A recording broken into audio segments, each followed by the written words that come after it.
Hello, morning to you both. Very good morning. My special guest today, you may know her as Nicola West in Neighbours, but in real life, she is the lovely actress Imogen Bailey. Imogen Bailey. Hi. Hello. Hi, Imogen. Hello. Let me just tell people a bit about the character that you play, Nicola. Nicola first pulled up in Ramsey Street in a convertible BMW earlier this year. She's had a tangled love life and struggled with money troubles, but you can say one thing for Nicola, she does love her family. Oh, yeah. She's even shared a kiss with her adopted nephew. That is, like, so gross. And harbours feelings... How about this? And she harbours feelings for her sister's husband. That makes me sick. Yes, that's the right reaction. Imogen, Nicola is clearly a home wrecker. She is, but let's just get one thing very clear. Yeah. I am very different to my character. My character makes a lot of mistakes that I wouldn't make. But I think that's the great thing about playing her, is she's such a controversial character and people are quite passionate. I have people come up to me saying, you're doing a great job because I hate your guts, which is, you know, fantastic. Yeah, I guess that is a good thing. But you're nothing like Nicola. You've never shared a kiss with an adopted nephew in real life. Let's be clear. No. OK. Let's have a look. Let's have a look at the episode that's on 5, right here on 5. Later today. Here's you in action. Sorry, but this one's declined as well. That's the third one. Are you OK? Well... Hey, why don't we stick it on my tab, eh? Yeah, about that tab of yours. Good on you, mate. You're a legend. Thanks. I'm not overdrawn on my credit cards. I paid those bills from my personal account, but credit cards are linked to Mum's. Your mum cut you off? Why? I won't stop defending you, Steve. She cut you off because you're supporting me. Oh, I'm sorry, Nick. I'm sorry she's treating you like this. Oh, I really appreciate you standing by us.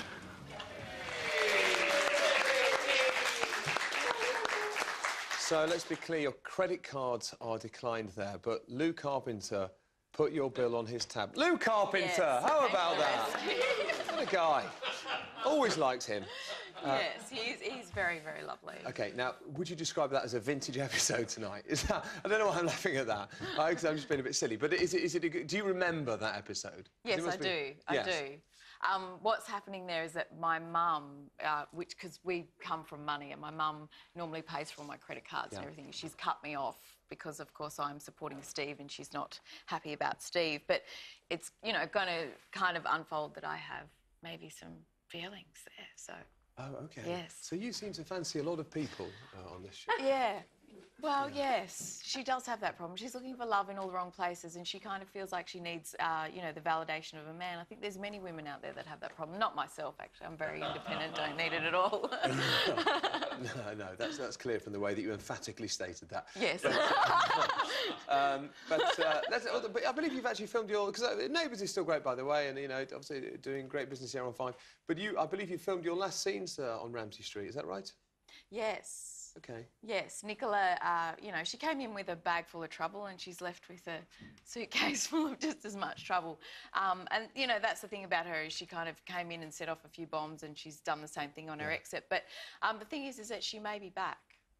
OK. Yeah, okay. How long ago did you film your last scenes? About 3 months ago. OK. And so how long until Oh, actually, even less than that. Sorry, I've got jet lag.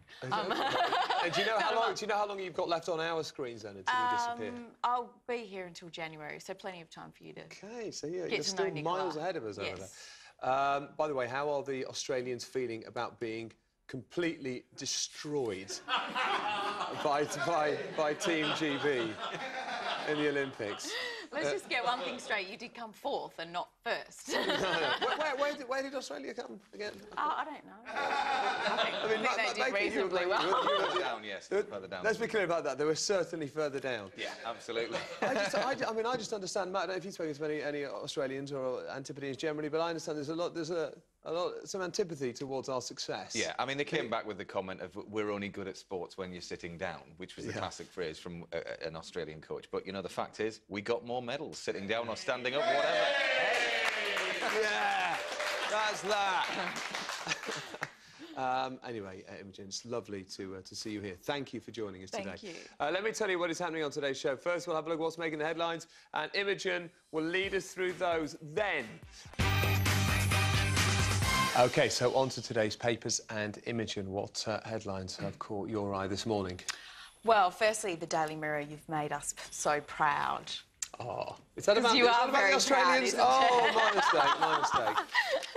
So there we go. So this is the hero's welcome. Yes, which I did actually. I have to admit, I was sitting in my hotel room and I found myself feeling a little British. And just sitting there going, oh, how wonderful, and the plane's got a gold nose. But no, look, I think it's fantastic, and I think it does, inspire people to kind of come together and be very patriotic about their country, which I think is great. And all the families came out, and the news people were very excited and trying to speak over the sound of planes. It was fantastic. Yeah, it was fun. Matt, do you watch the homecoming? I did, yes. Yeah, I did. It was fantastic. Right from you could see the plane coming down, the touchdown, the chatting to all of the families, and to see them pop out there with they brought the gold medalists down first, and then the silver and the bronze and what have you, and a massive press conference afterwards. And obviously they were expecting some kind of, a gathering of people, but there was a lot of police there. There was all these flashing lights, this, that, and the other, and they went through this press conference, and I think they were just completely taken aback by what they were seeing and the effect that they'd had. Because you're very cut off over there. Just very quickly, yes, but what do you think the legacy is of our success, of this success that we're looking at in front of these? Besides the chance to laugh at the Australians? Yeah, which I didn't do. Did you notice, Imogen? You would. That's not true. You were chuckling. I could see out the corner of my eye. Chuckling. I thought, there they go again, laughing at another country, That's what the Brits are really good at. I think what might happen, because it was unexpected, I think it's really good for us, and that's why I think Jamie's so stupid to come out with his comments just when the country's feeling good about itself, Timing is everything. I think this is the wrong time. It's really nice. Okay. Well, but what the effects will be, I don't know. We'll go back to drinking, I guess. Yeah. Let's move on, and let's go back to Imogen. Imogen, what you got? The deadly breakfast. Basically, your traditional fry-ups may cause increase the risk of bowel cancer by 63%. I have to say, I kind of agree, actually. I think your food is a little different to ours. Your baked beans, for example, have a lot more sugar and salt content.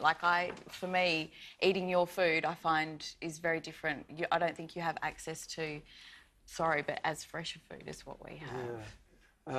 I think that's probably true. I think it's quite hard to argue with that.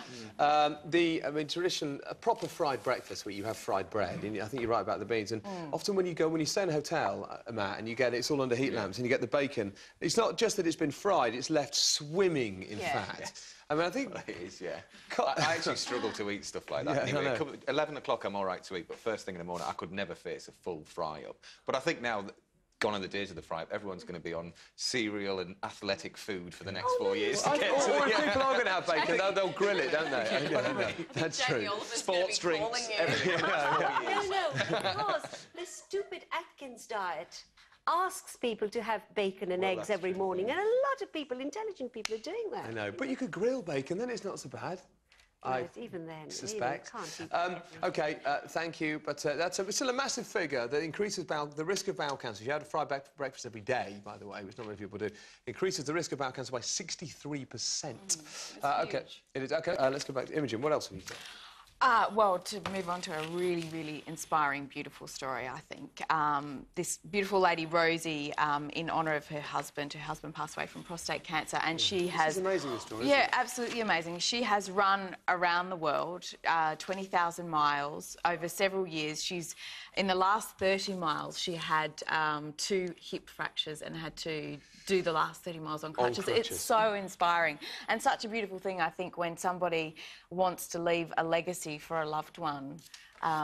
She's raised awareness and been raising money and all sorts of things, and just how wonderful. As you say, your husband died of prostate cancer. She obviously just... Sometimes people have that sense that they want to do something, don't they? And here she is. She's done something, and done something quite extraordinary. But, yeah, a 20,000-mile jog across the Northern Hemisphere, which she completed yesterday. Thank you very much indeed. The newspapers! Hey, I don't know exactly why we cheer that, but we do.